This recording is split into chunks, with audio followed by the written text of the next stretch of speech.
Hey everyone, स्वागत करता हूं आप सबका एक बार फिर से बिहार बोर्ड के number 1 channel Bihar board study पे। जी दोस्तों, आज के क्लास में हम लोग कवर करेंगे इंटरमीडिएट एग्जामिनेशन 2023 के एग्जाम के लिए बिहार बोर्ड द्वारा चुने गए स्पेशल क्वेश्चन का मॉडल सेट को यानी कवर करेंगे। जैसे कि आप लोग को पता होगा कि अब तक हम लोग यानी 5 मॉडल सेट को कवर कर लिए हैं। आज के क्लास में हम लोग यानी 6ठा मॉडल सेट को यानी कवर करने जा रहे हैं और ये आपके लिए बहुत ही स्पेशल और खास होने वाला है। तो दोस्तों, जैसे कि आप लोग को हम बताए थे कि अगर जिसका भी तैयारी नहीं हो पाई है, आपको बता दें कि इन 10 मॉडल सेट को पूरी तरह से अच्छे से कवर कर लीजिए। डियर स्टूडेंट, आपको यहीं से सारे प्रश्न आपको देखने को मिलेंगे, क्योंकि यहाँ जितने सारे क्वेश्चन जो कलेक्ट किया गया है सभी जो है कई अनुभवी शिक्षकों द्वारा तैयार किया गया प्रश्न है और आपको यहीं से डेफिनेटली आपको यहाँ से क्वेश्चन देखने को मिलेंगे। जो बच्चे नए हैं, आप लोग चैनल को सब्सक्राइब करके साथ में अपने फ्रेंड्स को शेयर कर देंगे। जो बच्चे नहीं देखे, अगर 10 मॉडल सेट अगर देखना चाहते हैं तो चैनल विजिट करके प्लेलिस्ट में जाकर के आप आसान से देख सकते हैं। तो चलिए गाइस, हम लोग यानी शुरू करते हैं। जैसे कि आपके स्क्रीन पर पहला क्वेश्चन आ गया है। ठीक है, पहला क्वेश्चन कहलाता है कि बातचीत शीर्षक निबंध किस विधा की रचना है। पहला ऑप्शन में निबंध, दूसरा आलोचना, तीसरा रेखा चित्र, चौथा आपका शब्द चित्र है। फर्स्ट क्वेश्चन आपके स्क्रीन पे काफी इंपॉर्टेंट क्वेश्चन है, तो डिस्कशन तेजी से आप लोग आंसर बताएंगे। चलिए, बहुत ही बढ़िया, क्या बात है। देखिए, बातचीत आप लोगों को पता है, बातचीत का लेखक कौन है? बालकृष्ण भट्ट है। इसका आंसर ये जो क्या है यानी निबंध है, तो इसका आंसर आपका बिल्कुल निबंध यानी ऑप्शन आप लोगों का ए बिल्कुल राइट आंसर हो जाएंगे। चलिए नेक्स्ट क्वेश्चन की ओर चलते हैं। क्वेश्चन नंबर 2 आपके स्क्रीन पे। ठीक है, चलिए, बातचीत शीर्षक निबंध के अनुसार जो मवाद या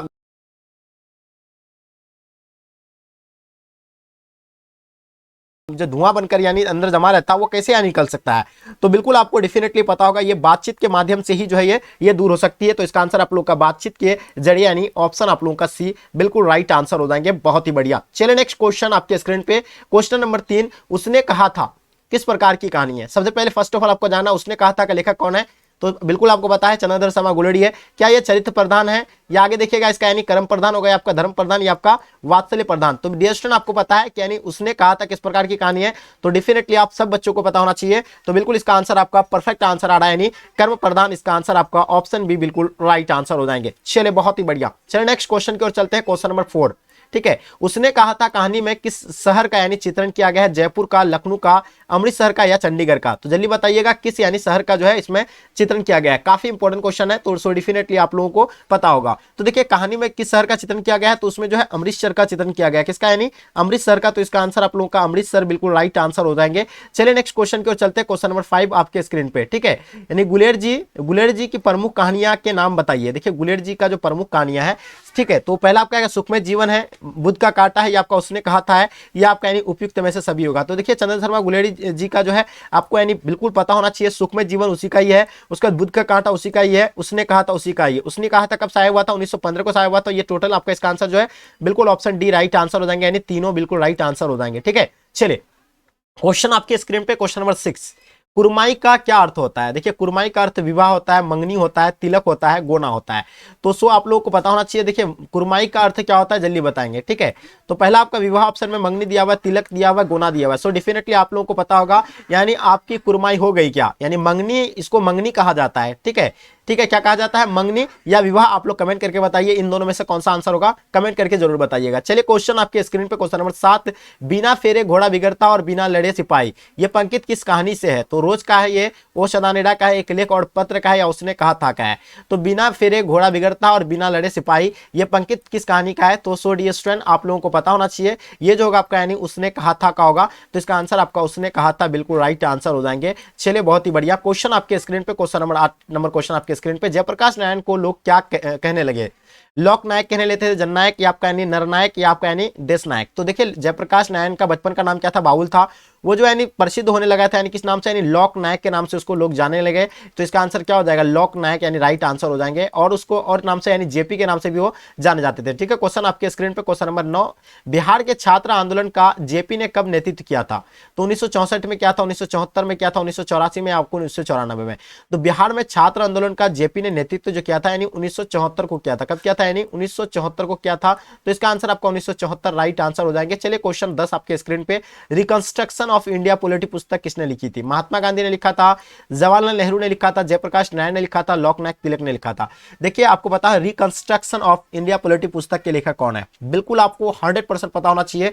तो जितने सारे बच्चे आप लोग आंसर बता रहे हैं, बिल्कुल आप सब बच्चों का आंसर परफेक्ट है। रिकंस्ट्रक्शन ऑफ इंडिया पॉलिटी पुस्तक के लेखक जो है जयप्रकाश नारायण है, यानी इसका आंसर आप लोगों का सी बिल्कुल राइट आंसर हो जाएंगे। चलिए क्वेश्चन आपके स्क्रीन पे 11 नंबर क्वेश्चन, विद्यार्थी और राजनीति के निबंध किसका यानी लिखा हुआ है? भगत सिंह का लिखा हुआ है, बालकृष्ण भट्ट का लिखा हुआ है, चंद्रशेखर शर्मा गुलेरी का, जयप्रकाश नारायण का। तो डियर स्टूडेंट आप लोगों को बताना है विद्यार्थी और राजनीति निबंध किसका लिखा हुआ है। सो आप लोगों को पता होना चाहिए, बहुत ही बढ़िया, क्या बात है। तो इसका आंसर आप लोग बता रहे सर यानी जयप्रकाश नारायण हो जाएगा। ठीक है, तो देखिए इसमें जो होगा आंसर की बात करें तो जयप्रकाश नारायण बिल्कुल इसका आंसर आपका परफेक्ट होगा। ऑप्शन आप लोगों का डी बिल्कुल राइट आंसर हो जाएंगे। चलिए नेक्स्ट क्वेश्चन की ओर चलते हैं, क्वेश्चन नंबर 14। हाँ, दल विहीन लोकतंत्र किसके मूल उद्देश्य में है। पहला आपका यानी साम्यवाद का होगा, मार्क्सवाद तथा लेनिनवाद होगा, तीसरा आपका समाजवाद, चौथा आपका अधिकार मतलब अधिनायकवाद होगा। तो देखिए दल विहीन लोकतंत्र यानी किसके मूल उद्देश्यों में है, तो डिस्टन ये आपका हो जाएगा यानी समाजवाद का होगा। तो इसका आंसर आप लोगों का समाजवाद राइट आंसर हो जाएंगे। समाजवाद बिल्कुल एब्सोल्युटली राइट आंसर हो जाएंगे। चलिए क्वेश्चन आपके स्क्रीन पे, क्वेश्चन नंबर 13। ठीक है, जयप्रकाश नारायण को कौन सा पुरस्कार मिला था। पहला आपका यानी राजेंद्र प्रसाद शिखर सम्मान मिला था, दूसरा आपका साहित्य अकादमी पुरस्कार, तीसरा आपका भारतीय ज्ञानपीठ पुरस्कार, चौथा आपका मैग्सेसे सम्मान एवं भारत रत्न पुरस्कार। तो देखिए जयप्रकाश नारायण को जो कौन सा पुरस्कार मिला था, तो डीएस्टन आप लोगों को पता है मैग्सेसे सम्मान एवं भारत रत्न पुरस्कार से उसको सम्मानित किया गया था। तो इसका आंसर आप लोगों का ऑप्शन डी बिल्कुल एब्सोल्युटली राइट आंसर हो जाएंगे। बहुत ही बढ़िया, क्या बात है। चलिए क्वेश्चन आपके स्क्रीन पे 14 नंबर क्वेश्चन। संपूर्ण क्रांति वाला पाठ वाला भाषण के रूप में गांधी मैदान में जेपी ने कब दिया था। तो बिल्कुल आपको पता है गांधी मैदान पटना में जो है जेपी ने कब दिया था, 1974 को दिया था। ये सब बच्चों को पता है कि 5 जून 1974 को ये भाषण दिया गया था और सबसे बड़ा यानी जनसैलाब बनकर के उभरा था। तो इसका आंसर आप लोगों का ए बिल्कुल राइट आंसर हो जाएंगे। चलिए नेक्स्ट क्वेश्चन की ओर चलते हैं, क्वेश्चन नंबर 15 आपके स्क्रीन पे।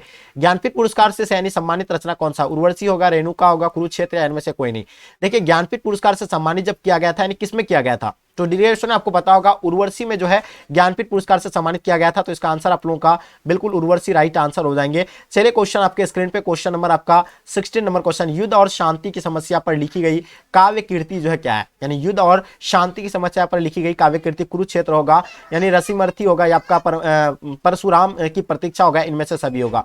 तो युद्ध और शांति की समस्या पर लिखी गई काव्य कीर्ति जो होगा आपका यानी बिल्कुल कुरुक्षेत्र होगा।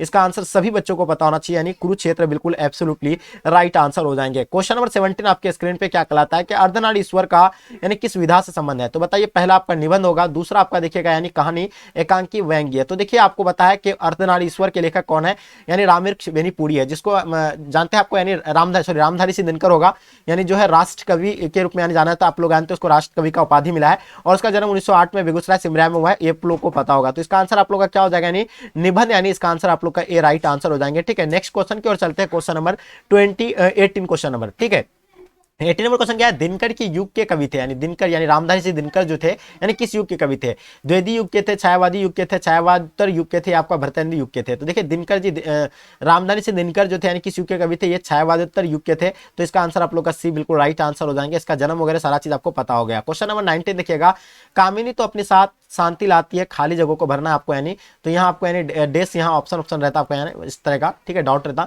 तो यहाँ आपको यानी क्या होगा इसमें, कामिनी तो अपने साथ शांति लाती है, तो ये क्या लाती है, यामिनी लाती है, यामिनी। ये आंसर आपका यामिनी राइट आंसर हो जाएंगे। क्वेश्चन 20 आपके स्क्रीन पे, जिस पुरुष में नारीत्व नहीं है, संपूर्ण, अपूर्ण, अधूरा, अपूर्ण। तो देखिए जिस पुरुष के अंतर अगर नारीत्व नहीं है तो वो अपूर्ण है। क्या है वो, अपूर्ण है। इसका आंसर आप लोग का यानी बिल्कुल अपूर्ण राइट आंसर हो जाएंगे।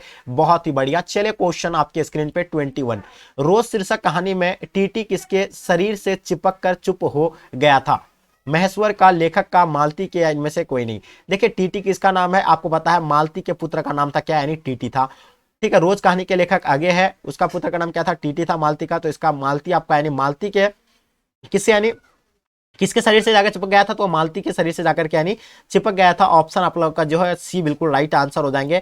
ठीक है, और एक चीज आपको बता दें कि यानी मालती के पति का नाम क्या था, महेश्वर था। वो क्या था, यानी पेशे से डॉक्टर थे। ठीक है, ये आप लोग को बिल्कुल पता होना चाहिए। क्वेश्चन आपके स्क्रीन पे, क्वेश्चन नंबर 22, मालती के पति का नाम क्या है। अभी आपको जस्ट बताया मालती के पति का नाम क्या था, वेरी गुड, सब बच्चों को पता होगा महेश्वर, यानी ऑप्शन आप लोग का सी बिल्कुल राइट आंसर हो जाएंगे। चलिए क्वेश्चन आपके स्क्रीन पे 23, मालती का पति पेशे से क्या थे। अभी आपको जस्ट बताया मालती का पति पेशे से डॉक्टर थे, यानी इसका आंसर आपका यानी डॉक्टर राइट आंसर हो जाएंगे। चलिए क्वेश्चन आपके स्क्रीन पे 24 नंबर क्वेश्चन। ठीक है, गंडक नदी का जल सदियों से क्या रहा है, शांत रहा है, या चंचल रहा है, या गर्म रहा है, या ठंडा रहा है। तो देखिए गंडक नदी का जल जो हमेशा यानी क्या रहा है, यानी चंचल रहा है। तो इसका आंसर आप लोगों का बिल्कुल चंचल राइट आंसर हो जाएंगे। चलिए क्वेश्चन आपके स्क्रीन पे, क्वेश्चन नंबर 25, गांधी जी के महुए के पेड़ के नीचे किसने जगह दी थी। देखिए गांधी जी को महुए के पेड़ के नीचे किसने दिया था, मुखिया ने। बिल्कुल मुखिया ने भी नहीं दिया था, ग्रामीण ने दिया था, उसको मठ के महंत ने जो है जगह दिया था। तो इसका आंसर आपका मठ के महंत यानी राइट आंसर हो जाएंगे। चलिए क्वेश्चन आपके स्क्रीन पे 26, गांधी जी की झोपड़ी को किसने जला दिया था। बहुत ही इंपॉर्टेंट क्वेश्चन, बहुत ही इंपॉर्टेंट क्वेश्चन, जल्दी बताएंगे। चलिए, बिल्कुल सब बच्चों का आंसर परफेक्ट है। एमन साहब के कर्मचारियों ने यानी जला दिया था, तो इसका आंसर आपका एमन साहब के कर्मचारी राइट आंसर हो जाएंगे। 27 देखिएगा, सरियामन ताल का जल कैसा रहा है? चंचल रहा है, स्थिर रहा है, गाढ़ा रहा है, गंदा रहा है? तो देखिए सरियामन ताल का जो जल जो रहा है यानी कैसा रहा है, वो स्थिर रहा है, तो इसका आंसर आप लोगों का स्थिर बिल्कुल राइट आंसर हो जाएंगे। क्वेश्चन नंबर 28 आपके स्क्रीन में, कर्नाटक वंश यानी कर्नाट वंश का राजा थे यानी कौन थे? तो देखिए कर्नाट वंश के राजा जो थे यानी राजा रमन सिंह थे? नहीं, राजा हरि सिंह देव होगा। राजा हरि सिंह देव कहां है ऑप्शन आपका? तो राजा हरि सिंह देव यानी इसका आंसर आपका बिल्कुल डी राइट आंसर हो जाएंगे। चलिए नेक्स्ट क्वेश्चन की ओर चलते हैं। क्वेश्चन नंबर 29, मुन्नी कौन थी? देखिए मुन्नी के बारे में आपको पता होना चाहिए। मुन्नी जो थी यानी कौन थी? सुखनी की बेटी? बिल्कुल नहीं। रजनी की बेटी भी नहीं थी, शिवनी की बेटी नहीं थी, यानी बिस्नी की बेटी थी। यानी कौन थी? मुन्नी बिस्नी की बेटी था, तो इसका आंसर आपका क्या हो जाएगा? यानी बिस्नी की बेटी राइट आंसर हो जाएंगे। ठीक है, नेक्स्ट क्वेश्चन की ओर चलते हैं। क्वेश्चन नंबर 30, सिपाही की मां एकांकी में बिस्नी चारपाई के पास मोढ़े पर बैठे क्या कर रही दिखाई देती थी? तो देखिए आपको यानी सूत काट रहा था, वह स्वेटर बुनती थी, चटाई बुनती थी, या चावल चुनती थी? तो बिल्कुल आपको पता है वो सूत काटती थी। क्या करती थी वहां? सूत काटती थी। इसका आंसर आपका सूत काटना यानी ऑप्शन आप लोग का ए बिल्कुल राइट आंसर हो जाएंगे। क्वेश्चन नंबर 31, संज्ञा के कितने भेद होते हैं? संज्ञा के कितने भेद होते हैं? 6 होते हैं, या 5 होते हैं, या 2 होते हैं, 8 होते हैं? तो डियर स्टूडेंट आप लोगों को पता है संज्ञा के, आपको हम कई बार बता चुके हैं कि संज्ञा के 5 भेद होते हैं। व्यक्तिवाचक संज्ञा, ठीक है, जातिवाचक, समूहवाचक, ये आपको बिल्कुल पता होगा। पांचों भेदों का नाम आप लोगों को कमेंट करके बताना है। चलिए क्वेश्चन आपके स्क्रीन पे 32, कौन सा शब्द संज्ञा का भेद नहीं है? तो जल्दी बताएंगे कौन सा शब्द नहीं होगा। तो देखिए जातिवाचक बताया आपको, समूहवाचक भी है, ठीक है, व्यक्तिवाचक और दरवाचक ये भी है, गुणवाचक बिल्कुल ये नहीं है, परिणामवाचक भी नहीं है। तो इसका आंसर आप लोगों का क्या हो जाएगा? यानी सी बिल्कुल राइट आंसर हो जाएंगे। चलिए बिल्कुल नेक्स्ट क्वेश्चन 33 आपके स्क्रीन पे, कौन सा शब्द यानी जातिवाचक संज्ञा का उदाहरण नहीं है? तो जातीयवाचक संज्ञा का उदाहरण जो है देखिए, जिससे किसी जाति का बोध कराता है। तो बकरी किसी जात का बोध कराता है, छात्र भी किसी जाति का बोध कराता है, सरिता भी किसी जाति का बोध कराता है, लेकिन वह किसी जाति का बोध नहीं कराता है, वह कोई पर्सन का यानी कह रहा है। ठीक है, तो इसका आंसर आप लोग का डी बिल्कुल राइट आंसर हो जाएंगे। चलिए क्वेश्चन 34, पुरुषवाचक सर्वनाम का उदाहरण कौन नहीं है? जल्दी बताएंगे। पुरुषवाचक श्वेत यानी तू, मैं, आप, तो बताइए इसमें जो है पुरुषवाचक सर्वनाम का उदाहरण कौन नहीं है? इनमें से आपको बताना है। तो देखिए तू जो है ये आपका यानी पुरुषवाचक का बता रहा है, मैं, आप, यानी ये पुरुषवाचक का सवाल है, लेकिन श्वेत जो है ये नहीं बता रहा है। तो इसका आंसर आप लोगों का बिल्कुल ए राइट आंसर हो जाएंगे। 35 आपके स्क्रीन पे, निश्चयवाचक सर्वनाम का उदाहरण कौन नहीं है? तो देखिए निश्चयवाचक सर्वनाम का उदाहरण ये है, कुछ, ये है, इनमें से कोई नहीं। तो देखिए आपको निश्चयवाचक का अगर बात करें तो निश्चयवाचक का जो होगा आपका यानी कुछ बिल्कुल राइट आंसर हो जाएंगे। चलिए नेक्स्ट क्वेश्चन की ओर चलते हैं। क्वेश्चन नंबर 36, संबंधवाचक सर्वनाम कौन नहीं है? इसमें से जो है संबंधवाचक आपको बताना है, संबंधवाचक नहीं होगा। तो देखिए संबंधवाचक की अगर बात करें, जिसका जो कि ये जो आपका यानी संबंध बताता है, जिसको, जिनकी, ये भी है, बिल्कुल क्या है, संबंधवाचक का उदाहरण है। तो इसका उपयुक्त में से दोनों हो जाएगा। इसका आंसर आप लोग का सी बिल्कुल राइट आंसर हो जाएंगे। 37, वह कौन है जो परा रो रहा है? किस सर्वनाम का उदाहरण है? जल्दी बताइए। निश्चयवाचक का? बिल्कुल ये निश्चयवाचक का हो ही नहीं सकता है। संबंधवाचक का भी नहीं लग रहा है। ये आपका यानी प्रश्न कर रहा है, यानी क्या कर रहा है? प्रश्नवाचक है। तो बिल्कुल ये डेफिनेटली आप सब बच्चों का आंसर प्रश्नवाचक जो भी बच्चे दिए राइट आंसर हो जाएंगे। 38, रोटी मत खाओ क्योंकि वह जलती है, और कौन सर्वनाम होगा? अनिश्चयवाचक होगा, संबंधवाचक होगा, निश्चयवाचक होगा, प्रश्नवाचक होगा? तो देखिए रोटी मत खाओ, ये जो है आपका यानी क्यों वह जलती है, ये जो है जली है, सॉरी वह जली है, तो ये जो होगा आपका यानी निश्चयवाचक का हो जाएगा। यानी बिल्कुल इसका आंसर आपका सी राइट आंसर हो जाएंगे। क्वेश्चन 39, यानी व्यापार शब्द का विशेषण क्या होगा? व्यापार शब्द का विशेषण बताइए। देखिए व्यापार शब्द का विशेषण तो आप लोगों को डेफिनेटली पता होगा, व्यापार का व्यापारिक, यानी ऑप्शन आप लोगों का सी बिल्कुल राइट आंसर हो जाएंगे। ठीक है, चलिए क्वेश्चन आपके स्क्रीन पे 40 नंबर क्वेश्चन, लोक का विशेषण क्या होगा? लोक का विशेषण क्या होगा? तो बिल्कुल सब बच्चों को पता है, लोक का लौकिक बिल्कुल आपका आंसर परफेक्ट हो जाएगा। बहुत ही बढ़िया, क्या बात है, सब बच्चों का आंसर आप लोगों का बिल्कुल परफेक्ट आ रहा है, एकदम नेक्स्ट लेवल का आंसर आप लोगों का आ रहा है, और इसी तरह का सही बच्चों का आंसर आना चाहिए। चलिए 41 आपके स्क्रीन पे, करण कारक का चिन्ह। देखिए कारक के आपको बताए थे 8 भेद होते हैं, उसका चिन्ह को आपको याद रखना है। जैसे कर्ता ने कर्म को करण से, तो यहाँ आपका बात कर रहे हैं करण से, तो करण से आपका कहां हो जाएगा? करण से द्वारा, यानी ऑप्शन आप लोगों का बी बिल्कुल राइट आंसर हो जाएंगे। चलिए नेक्स्ट क्वेश्चन की ओर चलते हैं। क्वेश्चन नंबर 42, संप्रदान कारक का चिन्ह बताइए। संप्रदान आपको पता है, संप्रदान को के लिए होता है, क्या होता है?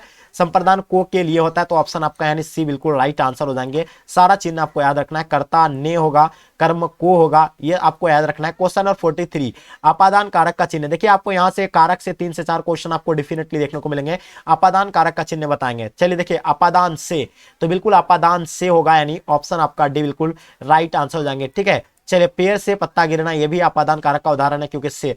ठीक है, चलिए क्वेश्चन आपके स्क्रीन पे, क्वेश्चन नंबर 44, वह कुल्हाड़ी वृक्ष से काटता है, कारक कौन सा होगा? तो यहाँ क्या आपका यानी से दिखा रहा है, वह कुल्हाड़ी से वृक्ष काटता है, से वृक्ष काटता है, तो से जो आता है करण से होता है, क्या होता है? कर्ता ने कर्म के करण से है, तो करण से इसका आंसर आप लोगों का डी बिल्कुल राइट आंसर हो जाएंगे। क्या बात है, सब बच्चों का एकदम बिल्कुल नेक्स्ट लेवल का आंसर आप लोगों का आ रहा है। क्या बात है, सब बच्चों का आंसर आप लोगों का बिल्कुल परफेक्ट आंसर आ रहा है, बहुत ही बढ़िया। चलिए नेक्स्ट क्वेश्चन की ओर चलते हैं। क्वेश्चन नंबर आपके स्क्रीन पे 45 देखेंगे। ज्ञानेश्वर क्या कहलाता सवाल? ज्ञानेश्वर का संधि विच्छेद क्या होगा? ज्ञानेश्वर का 45, ज्ञानेश्वर का संधि विच्छेद क्या होगा? तो ज्ञानेश्वर का अगर संधि विच्छेद की बात करें तो ज्ञा जोड़ नेश्वर नहीं, बिल्कुल नहीं होगा, ये आपका हो जाएगा यानी ज्ञान जोड़ ईश्वर होगा। तो यहाँ ऑप्शन आपका ज्ञान जोड़ ईश्वर, ऑप्शन सी राइट आंसर हो जाएंगे। चलिए 46 आपके स्क्रीन पे त्रिपुरारी का संधि विच्छेद क्या होगा? त्रिपुरारी का संधि विच्छेद जल्दी बताएंगे, त्रिपुरारी का संधि विच्छेद क्या होगा डियर स्टूडेंट, तेजी से बताइए। चलिए बिल्कुल आप सब बच्चों का आंसर परफेक्ट होगा। देखिए त्रिपुरारी का अगर संधि विच्छेद करते हैं तो त्रिपुर जोड़ अड़ी हो जाएगा, तो कौन सा ऑप्शन में? इसमें भी नहीं है, इसमें भी नहीं है, इसमें भी नहीं, इसका ऑप्शन आपका डी बिल्कुल राइट आंसर हो जाएंगे। चलिए 47 क्या कहलाता है? हास्यास्पद का संधि विच्छेद क्या होगा? यानी हास्यास्पद, हास्य जोड़ अस्पाद, यानी आपका आंसर बिल्कुल ऑप्शन ए राइट आंसर हो जाएंगे, यानी ऑप्शन आपका ए बिल्कुल परफेक्ट आंसर होगा। 48 आपके स्क्रीन पे। आजनम कौन सा समास है? देखिए आजनम के बारे में बताना है। ये आजनम कुछ बच्चे कभी कभी बोलते हैं तत्पुरुष होगा, कुछ बच्चे बोलेंगे अविभाज्य समास। देखिए आजनम की अगर बात करें तो आजनम आपका अविभाज्य समास हो जाएंगे, यानी ऑप्शन आपका ए बिल्कुल राइट आंसर हो जाएंगे। चलिए क्वेश्चन 49, चतुर्भुज कौन सा समास है? चलिए डेफिनेटली आप सब बच्चों को पता होना चाहिए, कर्मधारय हो जाएगा, बहुव्रीहि हो जाएगा, तब तत्पुरुष ये आपका अविभाज्य हो जाएंगे। तो चतुर्भुज आपका यानी कौन सा होगा? तो बिल्कुल आप सब बच्चों को आपको पता है चतुर्भुज के बारे में। तो चतुर्भुज आपका यानी बहुव्रीहि समास का उदाहरण आएगा, तो इसका आंसर आप लोगों का बिल्कुल यानी ऑप्शन आपका बी राइट आंसर हो जाएंगे। क्वेश्चन नंबर 50 आपके स्क्रीन पे, हाथ पैर, जैसे आपको हम क्या बताए थे कि जिसमें भी अगर जोड़ दिखे आपको, जैसे अगर जोड़ दिखेंगे ना तो इसमें तो आपको बिल्कुल पूरी तरह से बता दिए थे, इस तरह का जहां अगर दिखे तो तुरंत आपको यहां दिख रहा है कि ये भी लड्डू घुमा हुआ है, तो इसमें जाकर के क्लिक कर देना है। यानी आपका यानी जो भी यानी जोर वाला, जैसे हाथ पैर, माता पिता, भाई बहन, इस तरह का अगर जो भी अगर जोरा वाला है समझ जाओ कि वह द्विंद समास होगा, यानी ऑप्शन आप लोगों का भी बिल्कुल राइट आंसर हो जाएंगे। तो डियर स्टूडेंट हम लोग जो है 85 क्वेश्चन तक कवर कर रहे हैं, और बाकी फिर आपका जो है नेक्स्ट पार्ट में कवर करेंगे, क्योंकि लॉन्ग वीडियो बन जाता और काफी आप लोग बोल रहे थे सर ज्यादा लंबा वीडियो मत लेके आइए, क्योंकि देखिए आपको 100 क्वेश्चन में से आपको कितना का क्वेश्चन आंसर देना पड़ता है, यानी 50 का ही आपको देना है। ठीक है।